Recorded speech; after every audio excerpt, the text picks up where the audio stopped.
गर्भ गीता ज्ञान गर्भ गीता से लिया गया है, जिसमें भगवान श्री कृष्ण तथा उनके प्रिय भक्त एवं सखा अर्जुन के मध्य संवाद किया गया है। इसमें भगवान मधुसूदन अर्जुन के द्वारा पूछे गए प्रश्नों का उत्तर दे रहे हैं। एक समय की बात है, अर्जुन ने भगवान श्री कृष्ण से पूछा कि हे भगवान, क्या कारण है कि किसी जीव को माँ के गर्भ में आना पड़ता है तथा भांति भांति के कष्ट भोगने पड़ते हैं? ऐसा जीव किन कारणों दोषों के कारण होता है? प्राणी अपने जन्म से पूर्व तो कष्ट पाता ही है, जन्म लेते समय भी उसे कष्टों से छुटकारा नहीं मिलता। उसके बाद आजीवन मृत्यु काल तक उसे रोग कष्ट आदि का सामना करना पड़ता है। यह सुनकर भगवान मधुसूदन मुस्कुराते हुए बोले कि हे सर्वश्रेष्ठ धर्मधारी अर्जुन, मृत्यु लोक में जन्म लेने के पश्चात प्रत्येक जीवात्मा इस संसार की माया से प्रेरित होकर भौतिक संसाधनों के बंधनों में बन जाती है। वह अपना मुख्य उद्देश्य जो कि मात्र ईश्वर की प्राप्ति है, उसे भूलकर परिवार, पुत्र पुत्रियों, सगे संबंधियों आदि के मोह में फंसकर ही रह जाती है। मृत्यु पर्यंत तक इन सभी में फंसे होने के बाद जब जीव का अंतिम समय आता है तो वह अपनी अधूरी इच्छाओं के बारे में ही सोचते सोचते प्राण त्याग देता है। ऐसा इस कारण होता है कि मानव जाति कभी संतुष्ट नहीं होती है, उसे सदैव कुछ न कुछ की चाहत बनी ही रहती है। यही कारण है कि मनुष्य बार बार जन्म लेता है तथा मरता रहता है तथा यह चक्र निरंतर चलता ही रहता है।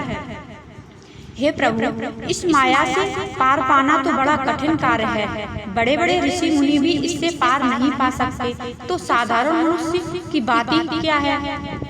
काम, क्रोध, लोभ, मोह, अहंकार, ये 5 ऐसे शत्रु हैं जिनसे मानव दिन रात जूझता रहता है। कृपया यह बताइए कि साधारण मनुष्य इनसे छुटकारा पाकर अपना मन किस प्रकार प्रभु की भक्ति की ओर मोड़े, क्योंकि यह मन तो मदमस्त हाथी की भांति है जो कभी टिककर रहता ही नहीं है। इसकी गति वायु के वेग से भी अधिक तीव्र है। इस मन रूपी मस्त हाथी को किस प्रकार निरंतर किया जा सकता है? श्री कृष्ण कहते हैं कि मन रूपी हाथी को निरंतर करने के लिए ज्ञान रूपी अंकुश की आवश्यकता होती है। भक्ति और ज्ञान को अभ्यास के द्वारा ही प्राप्त किया जा सकता है। अहंकार करने से मानव का जीवन नरक के समान हो जाता है। उसका मन सदैव व्याकुल ही रहता है तथा कभी शांत नहीं रहता। अर्जुन पूछते हैं, क्या कारण है कि किसी की पत्नी की मृत्यु अल्प आयु में ही हो जाती है तथा पिता के रहते पुत्र की मृत्यु हो जाती है? श्री कृष्ण कहते हैं कि जो व्यक्ति कर्ज लेकर उसे नहीं चुकाता है, उसके दंड स्वरूप उसकी पत्नी की मृत्यु हो जाती है तथा जो किसी व्यक्ति की अमानत लेकर उसे नहीं लौटाता, उसके बच्चे मर जाते हैं। ये बड़े भयंकर पाप हैं। मनुष्य किस कारण से आजीवन रोगी रहता है तथा किस कारण पशु योनि में प्राप्त होता है? श्री कृष्ण ने उत्तर देते हुए कहा कि हे पार्थ, जो मनुष्य कन्याओं तथा महिलाओं आदि को बेचने का व्यापार करता है वह भयंकर रोगों से पीड़ित रहता है तथा जो पदार्थों का सेवन करता है तथा मदिरा पान कर दूसरों को प्रताड़ित करता है वह गधे का जन्म प्राप्त करता है। इसी प्रकार झूठी गवाही देने वाले अगले जन्म में स्त्री बनते हैं। जो भोजन का भोग भगवान को न लगाकर पहले स्वयं ग्रहण कर लेते हैं वे शूकर आदि की योनि में जन्म लेते हैं।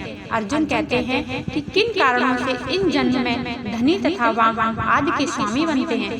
श्री कृष्ण उत्तर देते हुए कहते हैं, जो मनुष्य उचित रीत रिवाज से स्वर्ण दान आदि करते हैं, कन्यादान करते हैं, वे इस जन्म में धनी हैं। वे व्यक्ति जिन्होंने कभी अन्नदान या कन्यादान रूपवान होते हुए भी, विद्या का दान करने वाले व्यक्ति विद्वान होते हुए भी, इसी प्रकार संतों की सेवा करने वाले धनवान तथा पुत्रवान होते हैं। गर्भ गीता। अर्जुन पूछते हैं, मनुष्य धन तथा सांसारिक मोह माया में क्यों फंसा रहता है? श्री कृष्ण कहते हैं कि जब प्राणी मेरी कृपा से वंचित हो जाता है तब वह सांसारिक बंधनों के मोह में आसक्त हो जाता है। संसार के समस्त बंधन नाशवान हैं। यही जानकर विवेकी जन इन बंधनों में फंसते नहीं हैं तथा दूर रहा करते हैं। वे जानते हैं कि लाभ हानि, जीवन मरण, यश अपयश तथा मान सम्मान सभी कुछ ईश्वर के अधीन है। संसार में घटने वाली प्रत्येक घटना परमात्मा की इच्छा से घटती है।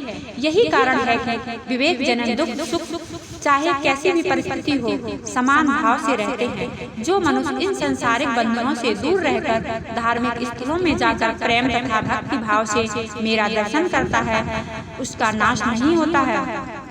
श्री कृष्ण अर्जुन को आगे समझाते हुए कहते हैं कि ऐसा ब्रह्मचारी तथा संयमी पुरुष जो सदैव ईश्वर की भांति तथा परोपकार में लगा है उसे ही अपना गुरु बनाना चाहिए। गुरु के माध्यम से ही ईश्वर की प्राप्ति हो सकती है, अन्यथा नहीं। गुरु का निरादर करने वाला मनुष्य कभी ईश्वर की प्राप्ति नहीं कर सकता तथा आजीवन मृत्यु लोक में भटकता रहता है। ऐसे व्यक्ति का तो मुख भी नहीं देखना चाहिए। समस्त संसार के गुरु जगन्नाथ हैं, विद्या का गुरु काशी है तथा ब्राह्मण का गुरु सन्यासी है। सन्यासी उसे कहते हैं जो कि सब कुछ त्याग कर मुझ में रम गया है तथा अपना सर्वस्व ही मुझे समर्पित कर दे रहा है। गुरु से विमुख व्यक्ति का तो भजन भी अपवित्रित होता है, उसके सभी कर्म निष्फल होते हैं। गुरु की सेवा करने वाले को सैकड़ों अश्वमेध यज्ञों के फलों की प्राप्ति होती है। अर्जुन, जो भी गर्भ गीता में अंकित हम दोनों के इस संवाद को सुनता है या सुनाता है या पढ़ता है वे गर्भ के दुख से छुटकारा पा लेता है तथा नर्क की 84 योनियों के चक्र से मुक्त होकर जन्म तथा मरण से मुक्त हो जाता है। अतः प्रत्येक मनुष्य को इसे पढ़ना तथा सुनना चाहिए। ऐसा करने से भगवान श्री कृष्ण की अनुकंपा भक्ति पर सदैव बनी रहती है तथा सभी मनोकामनाएं पूर्ण होने के साथ साथ इस जन्म तथा पिछले जन्म में किए गए पापों से छुटकारा मिलता है। बोले श्री कृष्ण भगवान की जय।